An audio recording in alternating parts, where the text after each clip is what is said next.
Assalamualaikum warahmatullahi wabarakatuh. Saya Engla Ventara Fasyofni melakukan observasi di TK Negeri 1 Padang dengan mewawancarai Ibu Rosalina, yaitu guru kelas B2. Kita menilai anak 3 orang sehari. 3 orang sehari. Mulai dari pagi sampai siang. Tapi tidak ada, bukan tidak kemungkinan pula anak yang lain tidak dinilai. Yang lain bisa jadi kalau seandainya dia memunculkan yang berlebih, kan itu masih catatan kita. Catatan anekdot. Nah, bisa ke anekdot, bisa ke penilaian kita. Tapi dia berbeda pekerjaan hari ini kan. Apalagi kalau dia pernah nggak pernah selesai, tentunya hari ini dia selesai. Sementara bukan data dia dinilai kan. Jatuh belum merdeka. Tapi kurikulum merdeka kita di sini kan baru tahun pertama sekarang. Jadi masih meraba-raba. Masih meraba-raba. Misalnya belum paham betul kita sebenarnya. Tapi karena kita udah jadi sekolah bergerak, otomatis kita disuruh pakai. Sebenarnya kurikulum merdeka itu tidak terlalu jauh dari kurikulum yang namanya KTSC. Kurikulum 13 KTSC tidak terlalu jauh. Sebab tukar nama aja. Dulu kan namanya 6 bidang pengembangan. Kognitif, psikologi kan. Sekarang profil Pancasila namanya. Kepercayaan, sendiri, gotong royong. Kalau pelaksanaannya, kalau dari dulu TK itu kan memang anak yang mengikuti. Sekarang juga ada. Tapi kenapa dari dulu itu nggak dilaksanakan karena dana kurang. Kayak sekarang kita satu kegiatan aja kita udah harus punya dana. Nah, apalagi dalam 17 minggu, ini kan satu kegiatan project dana. Kalau 17 minggu, kalau aja harus biaya kita pakai 100 ribu satu kegiatan gitu kan. Nah, 17 minggu itu sudah 700 kan. Nah, sudah 700 itu baru yang proyek-proyek enteng kayak gini kan.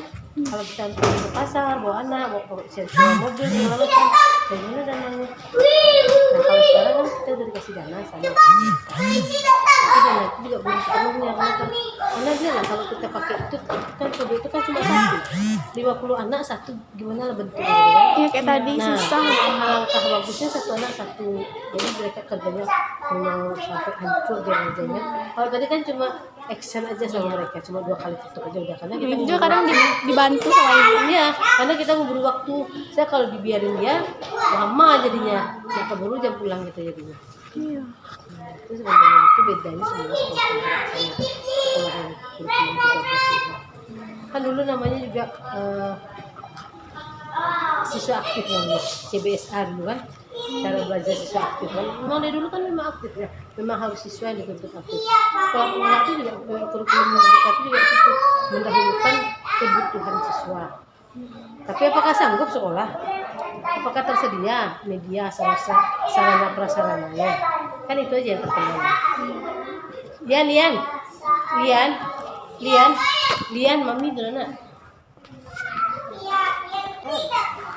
Dia nangkap omongan itu susah. Pas apa itu Bu? Pas corona kemarin gimana caranya? Oh, kita kan apa dari Nah itu gimana? pertama memang online kita memang kasih tugas, terus sekali kita video call sama anak. Itu kesusahan nggak Bu? Pagi-pagi kesusahan itu aku nggak mungkin ini faktor mereka ke rumah ini karena mereka asik game di rumah. Iya. Satu lagi orang tuanya kan kalau enak aja sama anak tuh. Dibiarin Nah, aja. karena mereka komunikasi sama kita susah. Dia nggak dengar apa perintah kita tuh, kayak entah nggak ngerti dia, entah nggak mau tahu dia nggak. Kayak masa bodoh gitu ya Bu. Dia itu nggak mau satupun kegiatan apapun nggak mau. Tapi dia mau sekolah.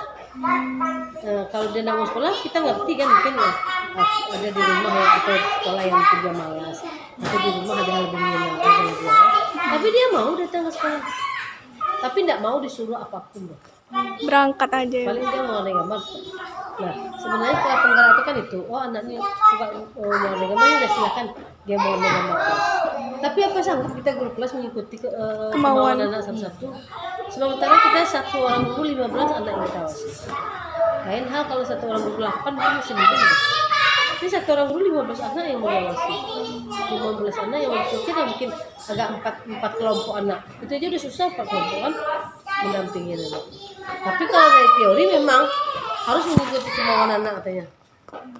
Nah, orang tuh nggak ngerti lah sama prakteknya sama lapangan entah gimana. Ini lengkap ya fasilitasnya. Ya insya Allah lah. Tapi kalau untuk ukuran jumlah anak jauh. Kan ini kayak sini kan ini sentra balok. Baloknya alhamdulillah tapi belum bervariasi. Belum ada yang warna-warni, cuma yang putih aja yang banyak kan. Nah, kalau sana sentra persiapan. Sentra persiapan kan cuma baru pensil apa itu. Belum ada mainan-mainan yang istilahnya yang memang menunjang kognitif sama bahasanya. Kalau kayak ibu di sentra seni itu ada sih udah ada sih alatnya kayak musik, terus apa namanya krayon, pensil. Tapi yang membuat anak tuh untuk berkreativitas dengan media yang kita sediakan itu masih kurang. Seperti alat musik pianika 2, gendang-gendang tuh yang nggak banyak sedikit, triangle tuh cuma 1. Jadi kan untuk 15 anak belum cukup, cuma 3 macam itu alat musiknya.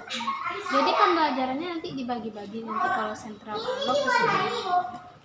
Kita kan kelompoknya ada B1, B2, B3, B4. Nah, untuk hari Senin itu mereka belajar di kelas masing-masing.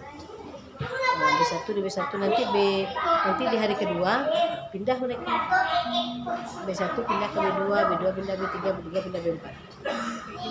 Berikutnya bukan lagi. Oh, diputar-putar sampai Kamis tadi mereka mungkin sempat 4 hari.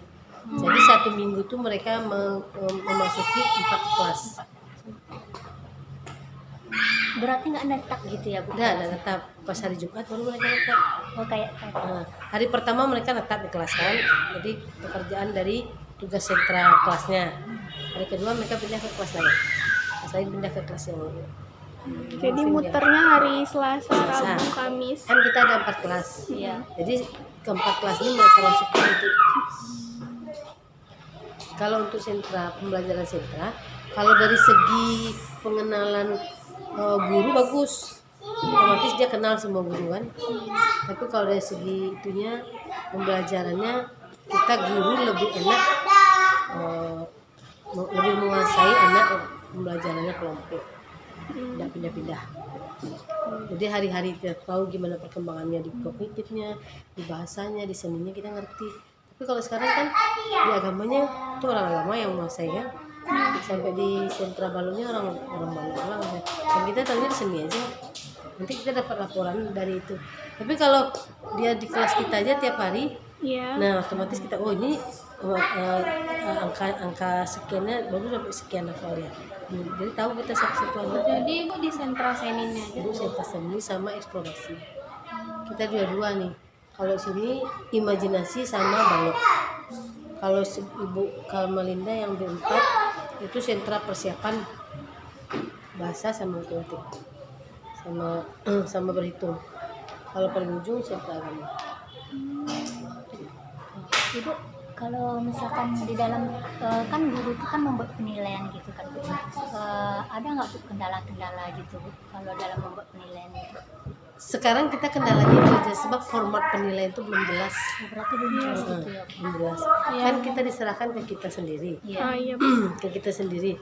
Tapi sekarang lagi kalau dulu kan kita pakai checklist, pakai poin-poin penilaian kayak nilai agamanya apa poinnya. Jadi sekarang tuh kita pahamnya ke sana, sebab orang tua lebih mengerti. Nah ada lagi penilaian itu cuma narasi aja.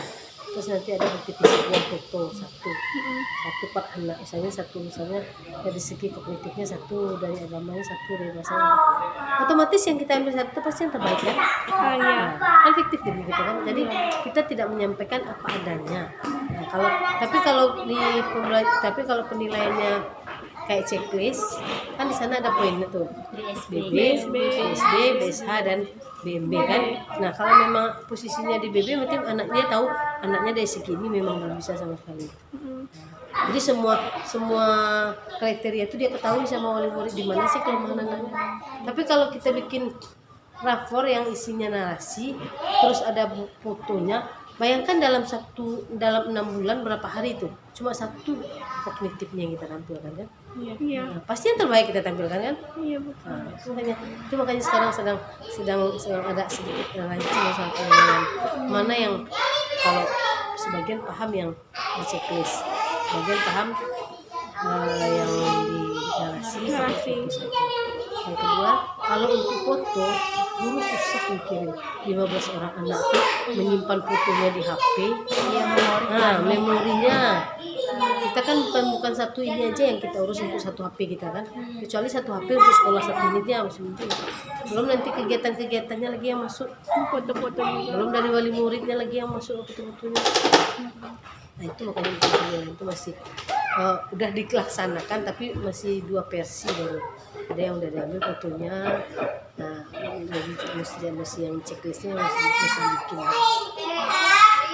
Belum final penilaiannya seperti apa. Lebih efektif yang checklist itu atau yang narasi itu? Itu makanya kalau ibu pribadi lebih efektif checklist tuh. Sebab kita penilaian harian itu kan kita checklist juga. Iya. Nanti misalnya biasa itu kan ada angka-angkanya tuh. Nanti kita jumlahkan BSB berapa kali sekian, hasilnya sekian. Kan bisa istilahnya hasil itu memang nyata kan. Tapi kalau cuma narasi kan cuma cerita aja kita. Nah, orang tua juga kadang-kadang nggak dibacanya nilai cerita itu. Cuma dilihat aja. Nggak dibaca satu-satu. Kalau orang tua yang peduli ditanya, Ditanya. Kalau zaman sekarang yang peduli juga bisa dibilang itu 1 dalam 1000. Jarang yang perhatian. Ibu aja yang punya anak nih SMP kan sekarang SMP SMA kan pakai narasi tuh. Iya, narasi. Ibu lihat cuma angkanya nya. Sebab kalimatnya itu cuma mutar-mutar ke situ juga. Oh iya sekarang baik ini dah. Mutar-mutar ke situ guru. Nah, jarang yang istilahnya kadang-kadang apa sempat pula anak kita sekolahnya tingkatannya beda 1 tahun kan.